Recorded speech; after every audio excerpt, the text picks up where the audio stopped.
Hey. What's going on, folks? Woo! Crazy day.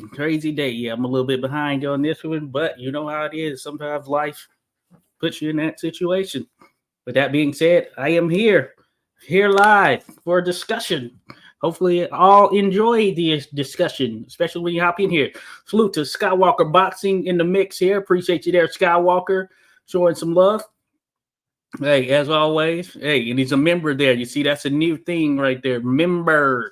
Skywalker is one of those. So big salute there to you, Skywalker. Shout out to my man Dan. Dan holding it down. Hey, always great to have you in the mix here, Dan. And yeah, you share good insight. So do keep coming, Dan. Appreciate you. He says, hey everyone, Scott, and he says, hey, Skywalker, as a matter of fact, as well. Excuse me. So you are appreciated. No question about it there. So salute to you all. Of course, Josh here. Once again, we're talking a little bit of boxing history per usual. Shout out to my man Rodolfo Rivera Jr. in the mix there. Appreciate you there, Rodolfo, member as well. Salute there. And that's something that was turned on here recently. So a little bit of perks there. I'm going to try to offer more. So salute to you all. But feel free to join if you want. I'll put the Josh on Boxing History series there where I'm just discussing boxing. Get it right there when I do it and in the mix, right when I'm walking anywhere, impromptu, spontaneous, as they say. Either way, hey, it's for you, the people. Salute to Dan back in here. Appreciate you there, Dan. And hey, I appreciate everyone who will be joining in, those that are watching right now, those that will be listening on replay, because you most certainly aren't forgotten either. So salute to you all. Yeah, this was supposed to start, as you know, at 7, but yeah, I had to make a segue to a spot, run an errand, and if you've ever been in DC traffic, then you know it's pretty crazy at times. And this is one of those days where it got a bit crazy, so that's why I'm just getting here. Of course, I know it gets crazy out there in California, New York, crazy traffic, even out in Florida, big cities in general. But man, crazy today. Some accidents, things of that nature. Just never know how it's going to go. But I am here. So we're talking boxing history per usual. And in this case, we're going to be talking about a particular boxer who goes by the name the Raging Bull or the Bronx Bull. None other than Jake LaMotta. I didn't get to prepare any fancy graphics or whatnot because I thought I would have a little bit more time here on the back end before it started, but I didn't. So unfortunately, there won't be any of those, but you get to see me here chatting. But anyway, as I mentioned, the Bronx Bull, the Raging Bull, Jake LaMotta, and certainly one of the great middleweights in the sports history here. We're talking most certainly one of the great middleweights in the history of boxing. Don't get it confused, folks. We know him as a guy who was willing to mix it up and brawl, but hey, he wasn't just your typical brawler. He was something special for sure. And that level of intensity, veracity, tenacity is hardly seen in the sport at the level in which it was with the likes of Jake LaMotta. Yeah, I had a few requests to do one of these discussions on Jake LaMotta, and I had refrained from such because I don't know a ton about him from an overall perspective outside of the mainstream stuff. So I've had to dive into a little bit more, and I still won't propose to be a historian on him or anything of that nature. Hey, I'm like you, a boxing fan of the history in particular. That being said, I was able to dig a little bit further into him as far as outside of some of the things that I already knew that you get from the mainstream standpoint, as mentioned. Of course, when you think mainstream Jake LaMotta, you think Sugar Ray Robinson, you think St. Valentine's Day Massacre, which is the only fight of the series that I believe is on film. And of course, I'd imagine a number of you who follow the history of the sport and those two individuals have likely seen that video surrounding the St. Valentine's Day Massacre. I don't even think it was the entire fight that was available, but you certainly get the ending there. And there are a number of videos out there related to the ending of the St. Valentine's Day Massacre. And of course, the reason behind that is just kind of the bloody affair that it was. and Jake LaMotta was stopped in that contest. I believe that was the first time Sugar Ray Robinson was able to stop him. Yes, it was. And he didn't knock him off of his seat. So, in watching and looking into some things here over the course of the last several days, I did learn some things I didn't know, like for the fact that, or the fact that Jake LaMotta was the first and second individual to drop Sugar Ray Robinson. He had never been dropped in his career, so the first and second time for sure that it happened was at the hands of Jake LaMotta. And out of the series that they fought, which I believe was 6 fights, he dropped Robinson 3 times. That says something right there. We know Robinson was as tough as they come, so that kind of quells the notion that also quells the notion that LaMotta didn't know what he needed to do as far as being able to close in on a particular fighter. So he gave Sugar Ray Robinson hell in those contests. And that's something that became very apparent. Also, one of the things I did, and Dan, of course, we've discussed this on a number of occasions, but I actually watched Raging Bull, the movie. I actually watched it. Certainly one of the best boxing movies, if not the best, that the sport has seen. And man, it really dove into his story. And I know that LaMotta himself, it was based on his autobiography. And he vouched that, yes, it was a pretty solid depiction. They kind of got it spot on. And I actually saw an interview where LaMotta was talking about him meeting with his wife, Vicky, or his ex-wife at the time, which was his second wife, and asking if that was really him because he didn't really like the movie when he first saw it. And she had to essentially let it be known that, yes, you were worse than what was depicted in that movie or that film, which is pretty crazy right there. Because if you haven't seen the film, and those that you have, man, he was really something else. And that's putting it lightly right there, as in, man, he was a troubled individual.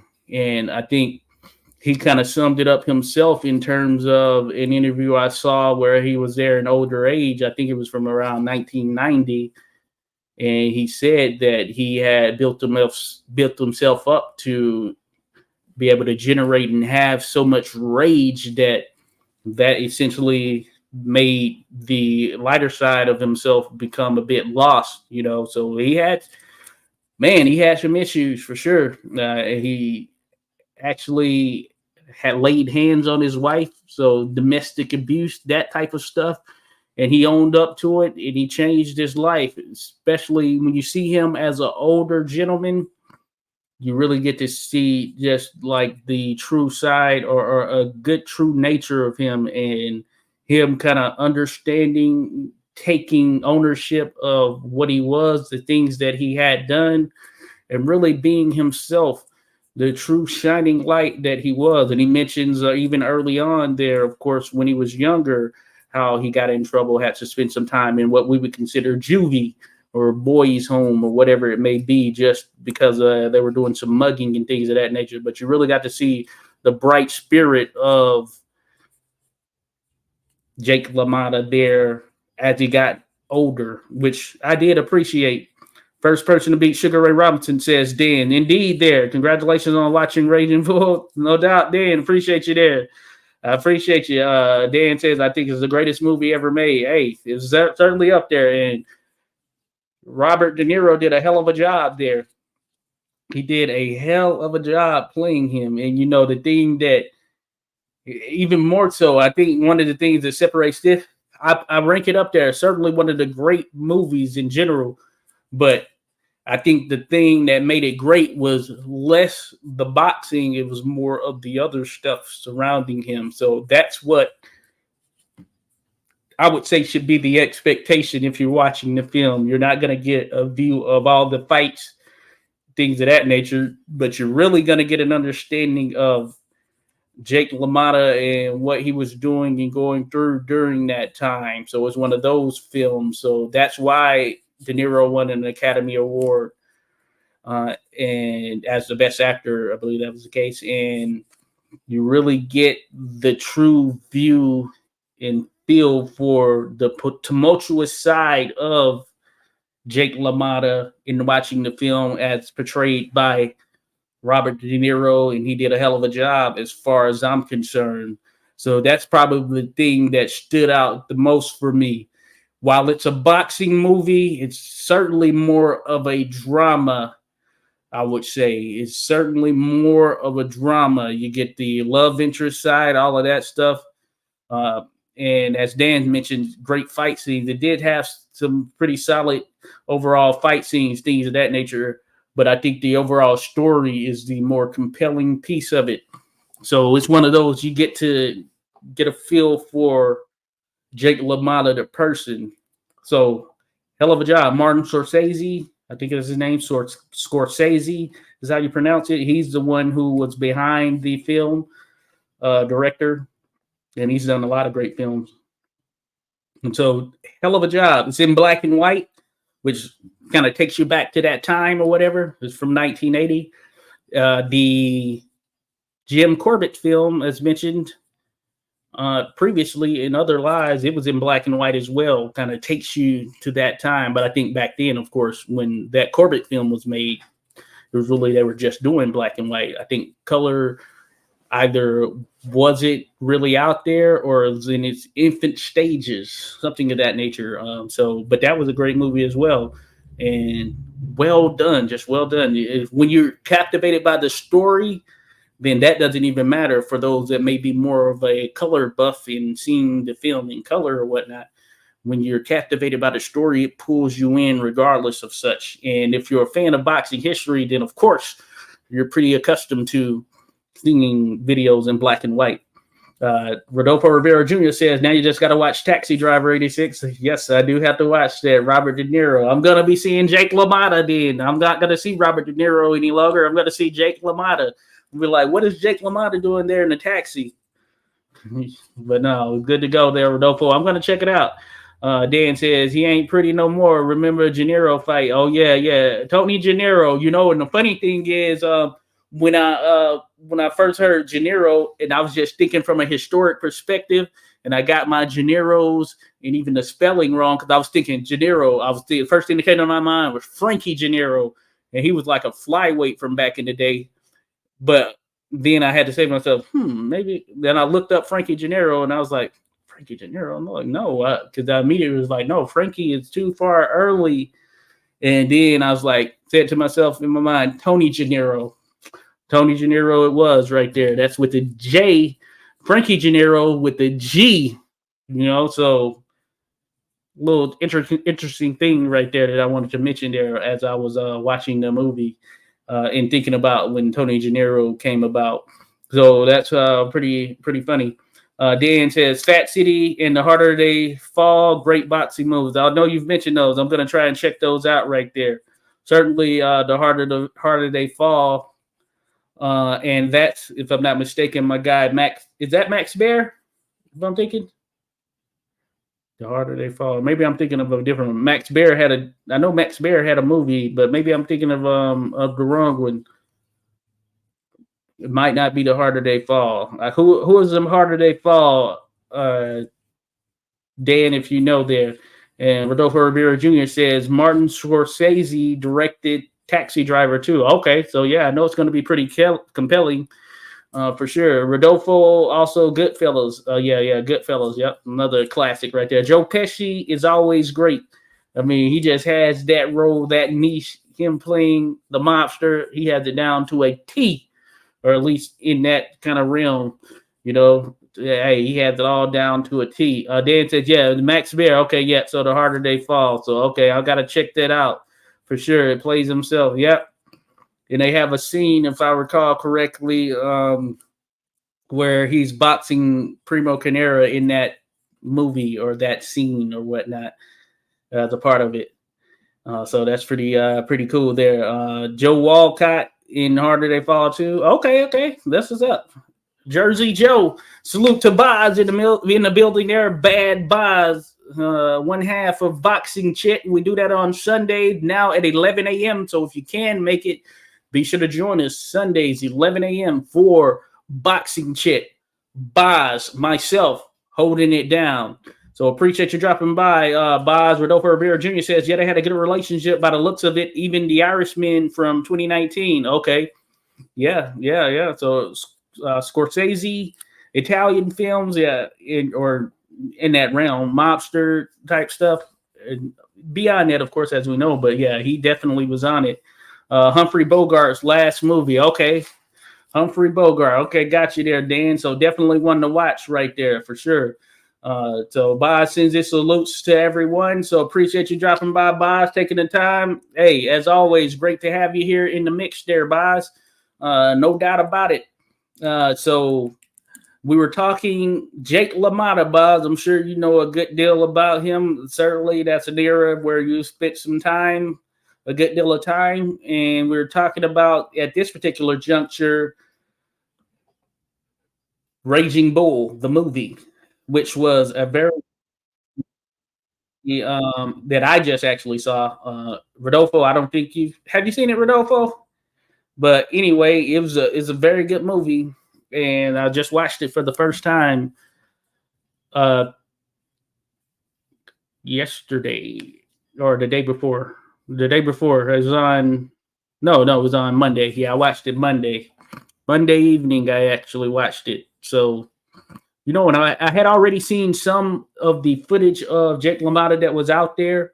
So I also rekindled that in some sense, saw some fights or some fight footage at least that I hadn't seen in addition to that which I had seen.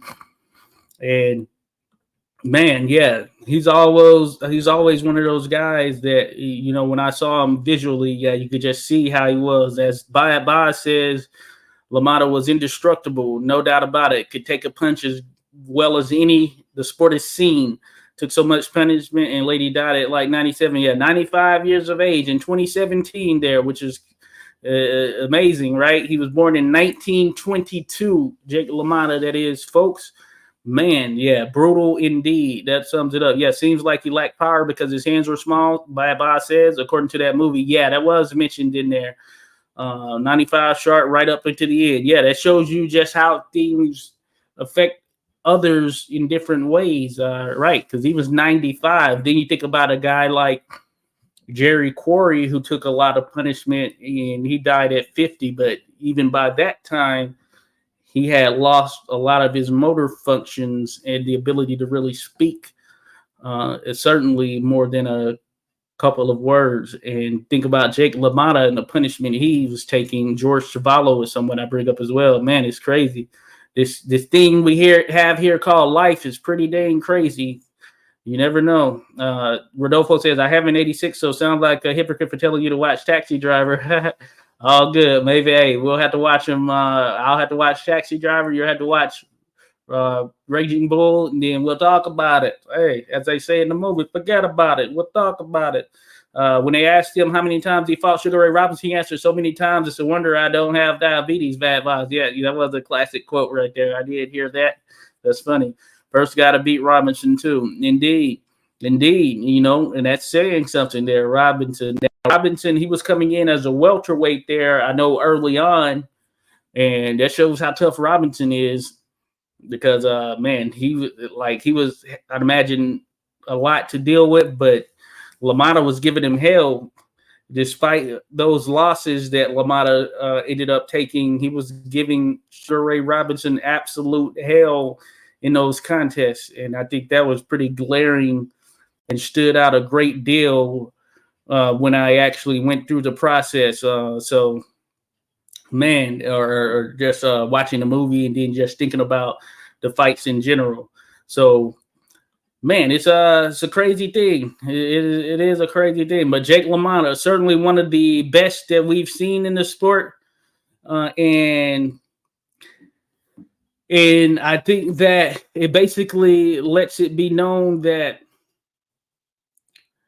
you can't necessarily judge a book by a cover, or its cover, as they say, because when you think about Jake LaMotta, a guy who took a lot of punishment, you just think to yourself, oh, okay, Yeah, some guy who could box or who's more of a finesse guy could go in and handle him. But no, that is not necessarily the case.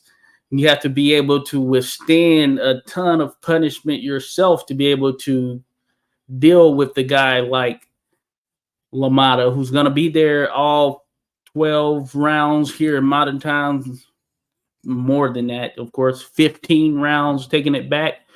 So you have to, just kind of be understanding that you're going to have to deal with him for the entirety of that contest. And sometimes what he would do, from what I saw, and it's visibly apparent on some of the footage that is out there for him in matches, is that he'll take some punishment and seemingly purposely, and then he'll just hit off these bursts of just explosive, punishing punches, just landing all types of.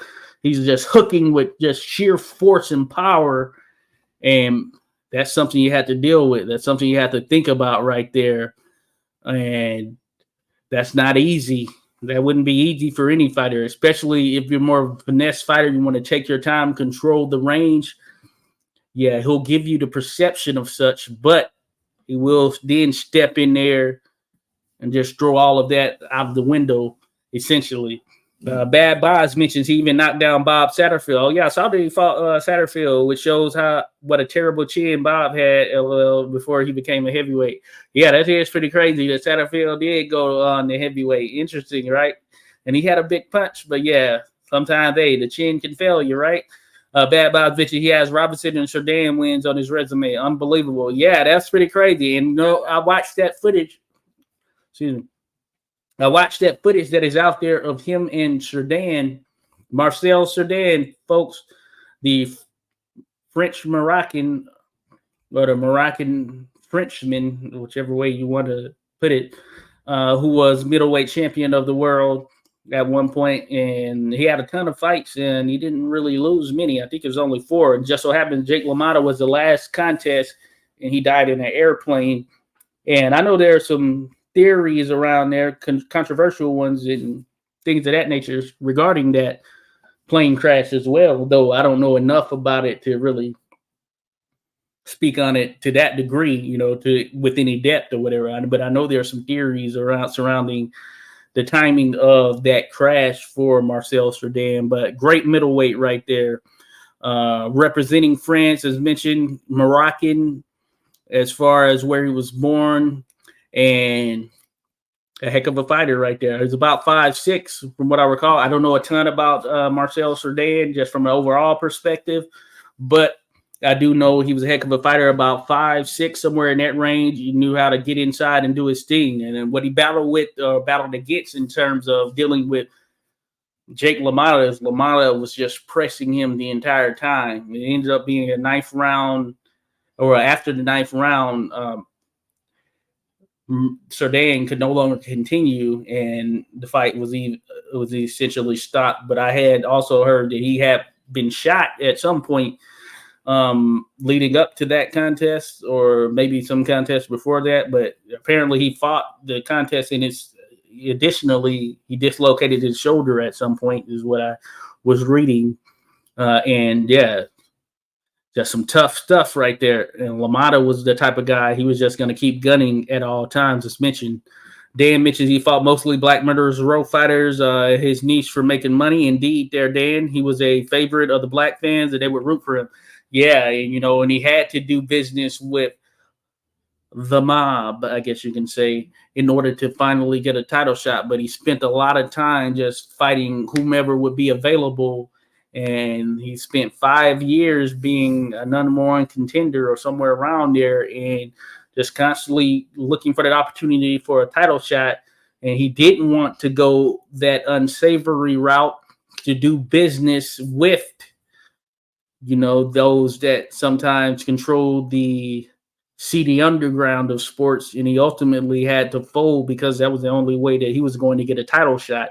And of course, if you know boxing history, and you've looked into it, even dating further back, this isn't the first fighter nor the first time that things of this nature came about.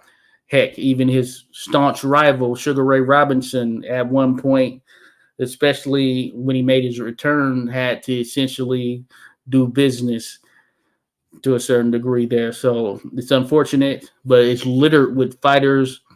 That dirty underbelly of boxing just kind of puts you in certain situations, you know. As Bad Boss mentioned, he had to take a dive against Billy Fox. Yep, that was one for sure. And that's probably the most famous one. Of course, there's no footage of that, but that being said, it's depicted in the movie, and that is something that, of course, Jake LaMotta has shared himself.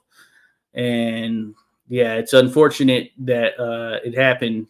Bad Boss says 5'8" there for Sedan. Okay, cool. I got you there, Boz. And Rodolfo Rivera Jr. says, was Marcel Sedan in the boxing death videos you made? No, he wasn't actually. So maybe that's for a part 2 there, Rodolfo. And as Rodolfo was mentioning, there was a video I made early on. Now it's using an artificial voice, isn't it? It isn't my voice, but it's speaking to the 5 mysterious deaths in boxing. Just lists 5 of them, but of course there are more. Marcel Cerdan is one of those, I guess you can say, in some sense. So yeah, Rodolfo, hey, that is on the radar. I was thinking about that here not too long ago. As a matter of fact, a couple of days ago, because I came across that video, Rodolfo. LaMotta roughhouse him. That's what I read to the canvas, and he injured it. Okay. Got you there, Bad Boss. And Dan says he was actually Algerian. He was of half Spanish and half French decent, but his nickname was the Moroccan Bomber, Sir Dan. Okay, good stuff there, Dan. Good stuff. Thanks for letting it be known. They're in relation to Marcel Cerdan. So Algerian, half Spanish, half French, Moroccan Bomber. Yes, interesting. Yeah. Hey, a lot of mixtures there, but as they say, we're all mixed with something. So Dan, that's a guy. Hey, I want to do something to profile him a bit more at some point here in the future, because he was a fighter who was highly regarded and definitely one of the top guys in his time. Gets lost in the shuffle somewhat when you think about those great middleweights, but worth mentioning, certainly. Cheers there to Sir Lucifer. Thank you for joining, Sir Lucifer Vampiro. I love the name, of course. And I appreciate you dropping by. And I know you mentioned even doing a Jake LaMotta video. So, hey, we are here. And Sir Lucifer says, this guy should have been champion somewhere in the mid-40s, but fighters avoided him like the plague. Zale avoided him and chose Graziano for his first post-war title defense. Yes, indeed there. You know, the funny thing is, I realized also from seeing an interview that Jake LaMotta and Rocky Graziano were friends, dating back to childhood. They even got in trouble and were locked up together there for some of their mischievous, youthful things that they were involved with there. As mentioned, some mugging, robbing people, that type of stuff right there. So that is pretty interesting, pretty funny in some way that they were, and you think about them, they were 2 similar fighters, and they were kind of the blood and guts type of fighter who was willing to stand in exchange. So Tony Zale and Rocky Graziano had one of the great series that the sport has seen, but yeah, it's unfortunate there. And I know that series, there were a lot of fighters that were also shut out during the midst of that series right there, between Zale giving a shot to Graziano, so forth. You know, it's pretty interesting there, Sir Lucifer. But yeah, appreciate you dropping by, leaving a comment. Dan says, born in Algeria, but he lived in Morocco as an adult. Okay, Morocco. So that's what it is right there. Didn't know he was half Spanish. So, hey, we're learning some things there, folks. We're learning some things about LaMotta. Oh, well, Sir Dan, but by proxy, LaMotta as well. Bad Boss says his son, Box 2, was nearly as good or hard punching, or wasn't nearly as good or hard punching. Hey, sometimes that's the case when you have some sons and family dynamics. Yeah, hard to live up to sometimes the elder or whatever it may be. His mother was of Spanish descent there, as Dan says. So Dan was tough, strong, hit very hard. Indeed, Algeria was a part of France at the time. Okay, got you there, Dan. Good stuff. Thanks for letting us know. Yeah, over 100 wins. Yeah, and I believe a limited of like 4 or 5 losses, somewhere around there, right? And then Bad Boz mentioned, yes, it became independent in the late 50s, early 60s after the war with France. Okay. Yeah, Graziano and Jake in jail together. Or Dan mentions there. Yeah, that's a pretty interesting story right there. The fact that they were tied together. And, of course, both would go on to be world middleweight champions. Isn't that pretty crazy when you really think about it? Rocco Thomas Barbella, Graziano real name. And I haven't seen his movie, and I've heard that is a great movie, and there's a very good depiction that is pretty much accurate, sort of like Raging Bull, a very accurate depiction. I forget what it's called, but Dan mentions 1962, maybe by 5th of July and their Independence Day. Okay, got it. Yeah, well, I think so. Okay, cool. Yeah, so I want to see the Rocky Graziano movie. Of course, so we'll see what's up. I'll look for it. I forget the call of it or the name of it. But anyway, yeah, so Jake LaMotta, and when you really dive into Jake LaMotta's resume, outside of some of those names that Boz had mentioned, it's pretty damn solid, and he had to take on some guys that others wouldn't necessarily hop in there with. And the film Raging Bull starts with his Jimmy Reeves fight. So this was September 24th, 1941, just for a record. And this was a fight that he lost, and then they go through that process. Or it could have been the second one because he lost twice to him there in 1941. Can't remember the exact date, but it was Jimmy Reeves is what they started with.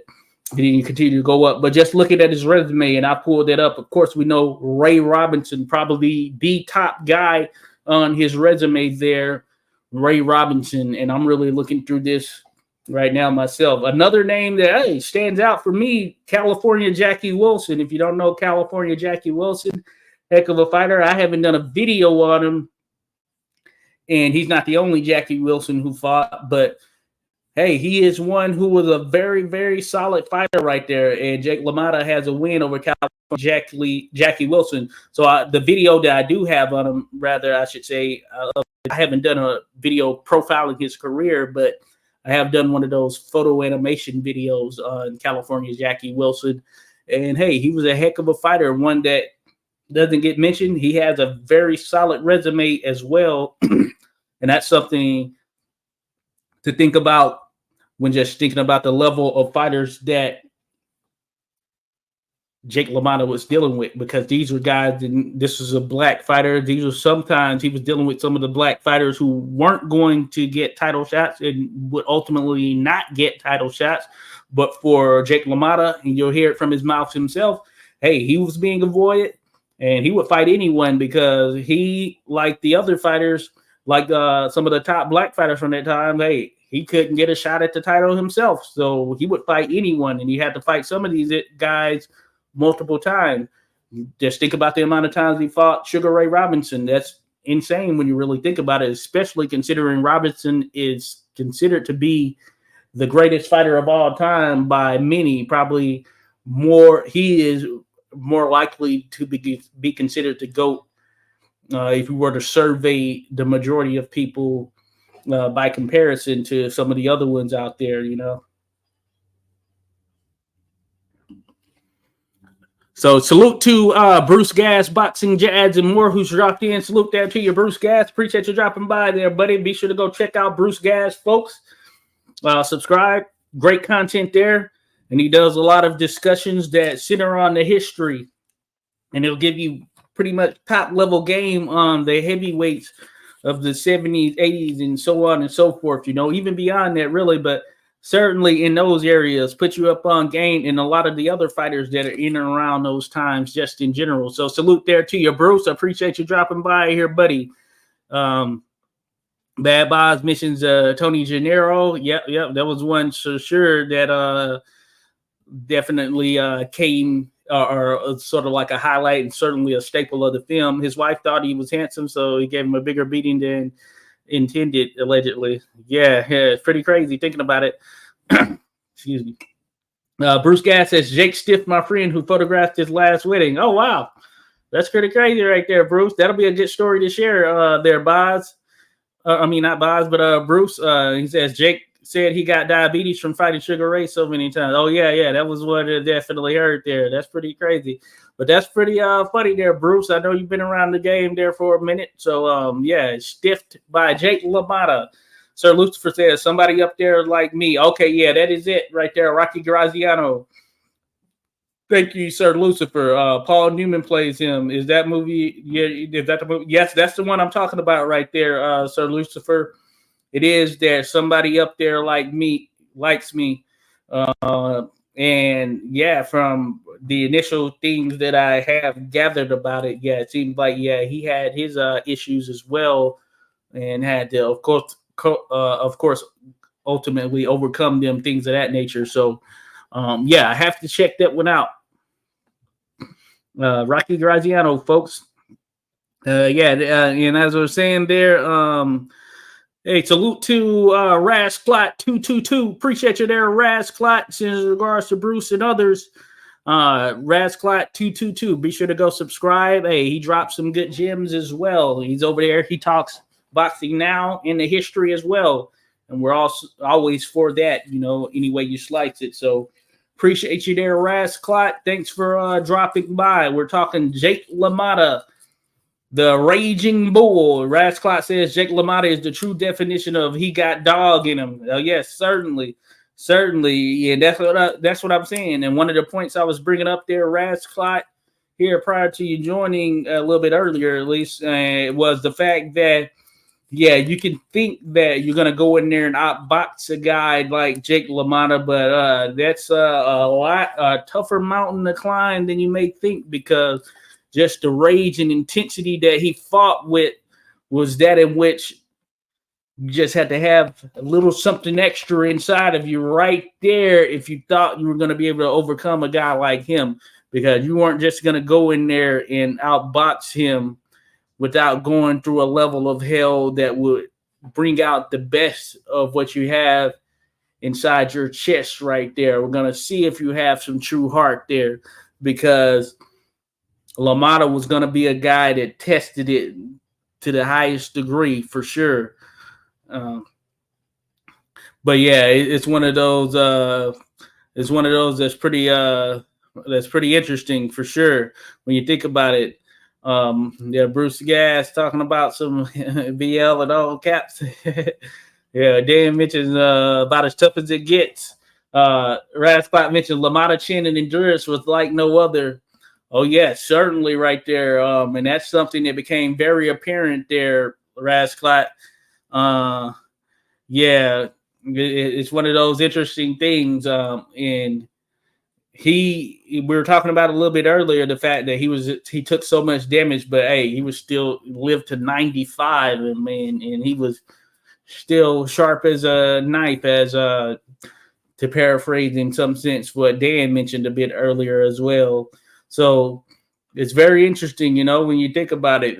He's just one of those rare type of fighters, because not everyone has that type of ability, and of course no one has that type of beard. You can't teach chin and the ability to have a tough chin and being one of those guys who could take a punch of any degree and not be stopped. You can't teach that.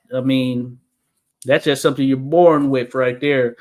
Sir Lucifer says, speaking of Graziano, I'm going to get a lot of hate for this, but in my Hall of Fame, Rocky don't make it in.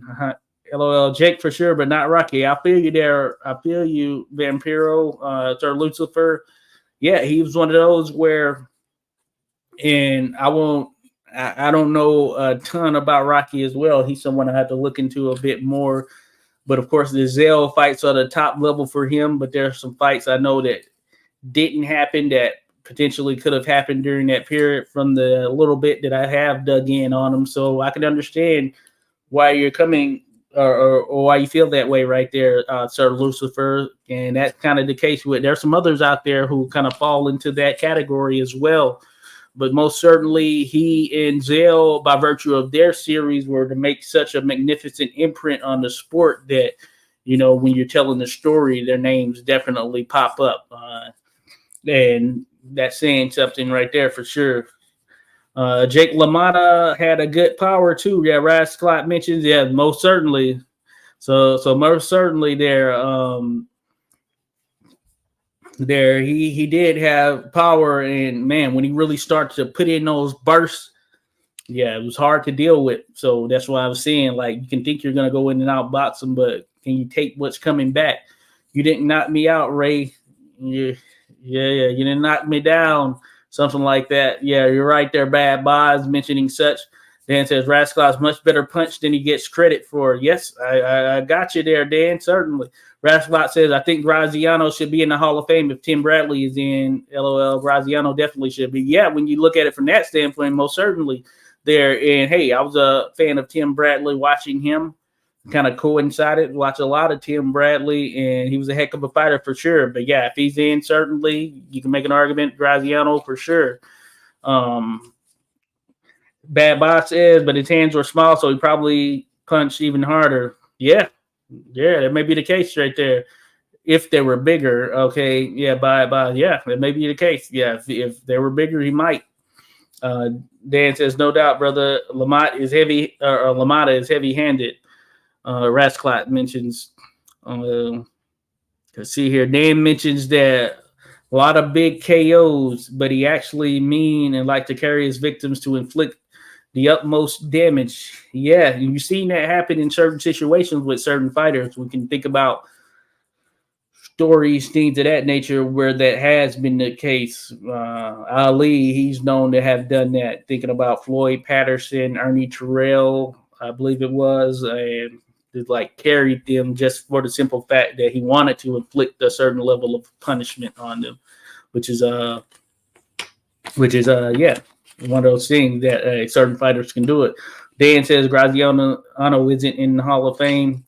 Later, he ballooned up after retirement, says Bad Boz. Yes, he did. And he was doing comedy. I thought that was pretty interesting that LaMotta was doing comedy, but you could see he was quick-witted, just he did in his interviews and all of that stuff. So it was fitting for sure. Dan says, I thought Graziano was in, or at least that's what Rasclot mentions. And Sir Lucifer Vampiro says Rocky earned his title shots by fighting a lot of smaller fighters moving up in weight. I deep dive into his career a while back. Okay, good stuff, Sir Lucifer. Yeah, that's good to know right there. So he was fighting some fighters that were moving up in weight. Okay, I got you. I'll have to check out more on Graziano. I'm familiar with that series for sure with him and Zell. Of course, that being the highlight and probably the sort of pinnacle career piece when you're thinking about Graziano. But certainly I'll have to look into some of the other aspects that are tied to him as far as what he was able to do in his career. And of course, I want to see that movie as well. Bad Boss says, I guess you can say he had the same kind of power as Basilio. Yeah, Basilio, another very tough fighter, the upstate onion farmer, cumulative, says Bad Boss. Yeah, I think that factors in for sure. That's something you can certainly throw in the mix right there. So good stuff. Rascal, no, I'm asking, isn't Graziano in the Hall of Fame? I'd be surprised if not. Okay, got you there, Dan. Yeah, I think he is, from what I recall as well. I think he made such a significant step between him and Zell that he is certainly in there. One sec here.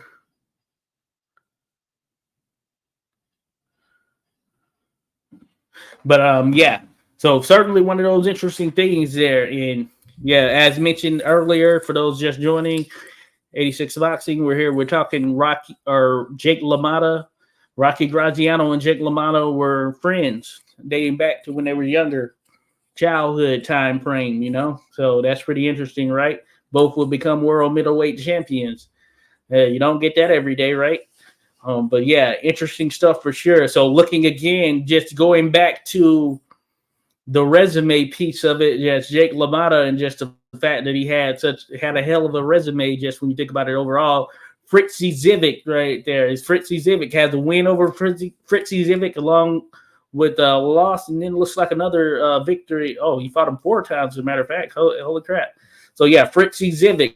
That's another fighter who was pretty much tough as nails right there. And he had a pretty interesting